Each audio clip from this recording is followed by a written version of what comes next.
ఈరోజు మనం చెప్పుకునే నవల కథ ఇంటింటి కథ ఎపిసోడ్ 5. వసంతకి ఒక్కసారిగా కాళ్ళు వణికాయి. చప్పున రుమాలుతో మొహం తుడుచుకుని అదురుతున్న గుండెలతో లోపలికెళ్ళింది. ఎయిర్ కండీషన్ గదిలో అడుగుపెట్టేసరికి ఆ చల్లదనం, ఏదో తెలియని సువాసన ఒక్క క్షణం వసంతని మైమరపించాయి. ఆ మైమరపు నుంచి తేరుకుని చూసేసరికి ఎదురుగా పెద్ద ఖరీదైన టేబుల్ దగ్గర 3 ఖరీదైన మనుష్యులు కూర్చుని కనపడ్డారు. ఆ ముగ్గురిలో ఒకతను యువకుడు, 2 50 ఏళ్లు దాటినవాళ్లు. ఆ యువకుడు చాలా స్మార్టుగా, వసంత కలల్లో రాజకుమారుడిలా అందంగా ఉన్నాడు. లేతనీలం షర్టు, ముదురు నీలం టై, ఖరీదైన ముదురు నీలం ప్యాంట్, నొక్కుల జుత్తు, చేతికి అతి ఖరీదైన వాచి. వసంత తేరుకుని చప్పున నమస్కారం పెట్టింది. ముగ్గురి వంకా చూస్తూ ఆ ముగ్గురిలో బాస్ ఎవరో వసంతకి అర్థం కాలేదు. అందులో ఒకతను వసంతని కూర్చోమని సర్టిఫికెట్ల కోసం చేయి చాపాడు. ఇంకో ఆయన వసంత పేరు, క్వాలిఫికేషన్స్, టైపు స్పీడు వగైరా ప్రశ్నలు అడిగారు ఇంగ్లీషులో. కాలేజీలో చదివిన 4 ఏళ్లు తనకి డియర్ ఫ్రెండు అయిన ఆంగ్లో ఇండియన్ అమ్మాయి సుసాన్ ధర్మమా అని ఫ్లూయెంట్గా ఇంగ్లీషు మాట్లాడం వచ్చినందుకు ఆ క్షణంలో ఆనందించింది వసంత. కావాలని వసంత సుసాన్తో ఇంగ్లీష్ మాట్లాడేది నేర్చుకుంది. అదిప్పుడు పనికి వచ్చింది. తడుముకోకుండా జవాబులు ఇచ్చింది వసంత. ఇంతసేపు ఆ యువకుడు వసంతనే పరిశీలిస్తున్నాడు. అతని వంక చూడకపోయినా అతని చూపులు వసంతని ఇబ్బంది పెట్టాయి. అతనొక్కసారి గొంతు సవరించుకుని, ఈ ఉద్యోగం చెయ్యాలని మీరెందుకనుకుంటున్నారు? మీ ఆర్థిక పరిస్థితి వల్లనా? మీ నాన్నగారు ఏం చేస్తారు? అడిగాడు. వసంత తలెత్తి ఒకసారి అతని వంక చూసి అతని చూపులని ఎదుర్కోలేనట్టుగా తలదించుకుంది. ఒక్క క్షణం ఏం చెప్పాలో తెలియక తడబడింది. తమ లేమితనం చెప్పకుండా సరదాకి చేస్తున్నానంటే ఉద్యోగం ఇవ్వరేమో అనుకోని ఆ ప్రశ్నకి ఆ క్షణంలో జవాబు ఆలోచించే టైము లేక ఉన్నదున్నట్టు చెప్పేసింది.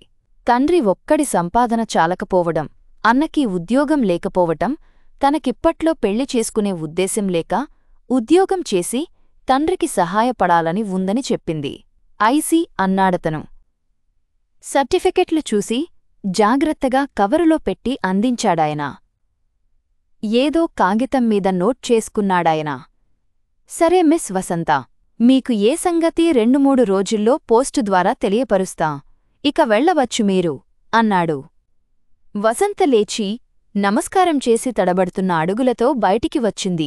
ఇంటికి వస్తుంటే ఆ ఉద్యోగం వచ్చేసినట్టే అన్పించి, గాలిలో తేలినట్టు మనసు తేలిగ్గా సంతోషంగా అన్పించింది.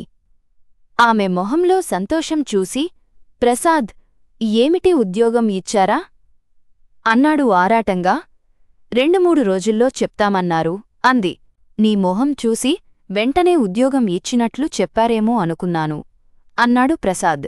వసంత అన్నగారి వంక ఒకసారి చూసి, నీకసలు కుళ్ళు, నాకుద్యోగం వచ్చేస్తుందని చూసుకో, ఈ ఉద్యోగం నాకు రాకపోతే ఉక్రోషంగా అంది.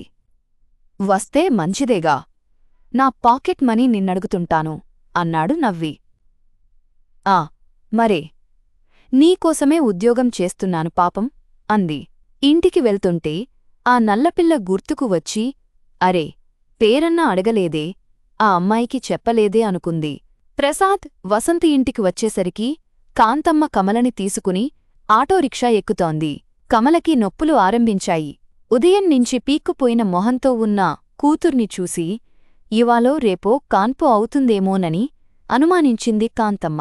వసంతవాళ్లు అటు వెళ్లగానే, అమ్మా, నడుములో నొప్పి వస్తుందమ్మా అంది కమల ఆందోళనగా. కాంతమ్మకి కాళ్ళు చేతులు ఆడలేదు. అయ్యో, నాన్నగారటు వెళ్లారు. ప్రసాద్ అలా వెళ్లాడు. శంకర్, మాలతి కాలేజీకి వెళ్లారే. ఇంట్లో ఎవరూ లేరే అంటూ గాభరా పడిపోయింది. ఎన్ని నిమిషాలకొకసారి నొప్పి వస్తుందే, అమ్మా ఉండవే తల్లి, ఎవరినన్నా పంపి నాన్నగారికి ఫోను చేయిస్తాను అంటూ గాభరాపడి పరుగెత్తి 4 ఇళ్ల అవతల ఉన్న ఇంజనీరుగారింట్లోంచి వెంకట్రావు గారికి ఫోను చేయించింది. ఆయన ఇంటికి వచ్చి ఆస్పత్రికి వెళ్లే సన్నాహాలు పూర్తి చేసుకుని ఆటో ఎక్కేసరికి గంటన్నర గడిచింది. వసంతని చూస్తూనే అక్కయ్యకి నొప్పులు వస్తున్నాయి. ఆస్పత్రికి తీసుకెళ్తున్నాం. తాళాలు పక్కింటి పిన్నిగారికిచ్చాను. నేను మళ్ళీ ఇంటికెప్పుడు వస్తానో సాయంత్రం వంట అది నువ్వు మాలతి చూడండి. ఇల్లు జాగ్రత్త అంటూ అప్పగింతలు పెట్టింది. ప్రసాద్, నీవన్నం తిని నర్సింగ్ హోమ్ కిరా. నేను జాయిన్ చేసి ఆఫీసుకెళ్ళిపోవాలి. సెలవు లేదు.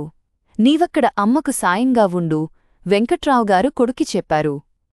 విక్టోరియా ఆస్పత్రికి చాలా దూరం రానుపోను ఛార్జీలకే అవుతుందని దగ్గరలో ఉన్నా ఓ నర్సింగ్ హోం తమలాంటి మధ్యతరగతి సంసారాలు కందుబాటులో ఉండేది ముందుగానే బుక్ చేసుకున్నారు. నీ ఉద్యోగం ఏమయిందే? మూలుగుతూ అడిగింది కమల బయలుదేరే ముందు. 3-4 రోజులలో చెప్తామన్నారక్కా అంది వసంత. ఆటో బయలుదేరింది. వసంత నిట్టూర్చి లోపలికెళ్ళింది. ఏమిటో అన్ని బాధలు ఆడవాళ్లకే ఈ స్థితిలో ఉన్న అక్కకి ఈ పిల్ల ఎందుకో?